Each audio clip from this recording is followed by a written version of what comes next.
हाम्रो अलि हार्ड रहेको छ अनि यसलाई पनि यसमा पनि एलएचएस लिनुपर्छ।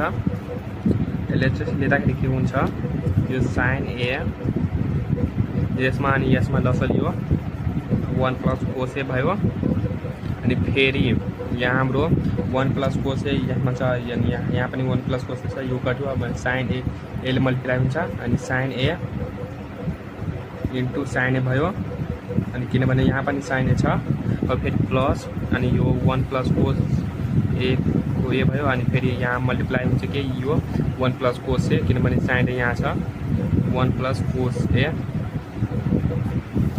अब फेरि यहाँ यो साइन स्क्वायर ए भइहाल्छ अनि फेरि यो साइन स्क्वायर ए हुन्छ अब यो प्लस को प्लस अनि 1 प्लस कोस ए यो भयो 1 प्लस 2 कोस ए प्लस अब यो कोस स्क्वायर ए मलाई लाग्छ तपाईहरु यो टर्म अलि बुझेको छैन त्यसैले यो 1 प्लस कोस 1 प्लस कोस ए को होल स्क्वायर हुन्छ त्यसले अब यो यसलाई तोड्दाखेरि 1 प्लस 2 कोस ए प्लस कोस स्क्वायर ए भयो। अब फेरि यहाँ हाम्रो यो साइन ए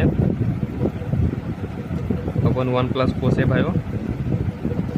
अब यसमा के गर्न सक्छ एकछिन सोच्नुस्। अब फेरि यहाँ हामी के गर्न सक्छौं साइन स्क्वायर ए प्लस 1 प्लस 2 कोस ए। अब फेरि यहाँ हामी कोस स्क्वायर ए लाई हामी साइन स्क्वायर ए को रूपमा लेख्छौं 1 माइनस साइन स्क्वायर ए। और फिर यहाँ जो त्यसै साइन ए 1 प्लस कोस ए। अब यो साइन स्क्वायर ए अनि यो साइन स्क्वायर ए कट्छ यो माइनस र यो प्लस छ अनि फेरि 2 प्लस 2 कोस ए आयो हाम्रो यो 1 1 2 भयो र फेरि sign a into 1 plus cos ए आयो। अब फेरि हाम्रो 2 कमन लिन सक्छ यो पनि 2 छ अनि यहाँ पनि 2 छ त्यसले 2 कमन लियो अनि फेरि 1 प्लस कोस ए आयो। अब yo sign a into 1 plus cos ए भयो।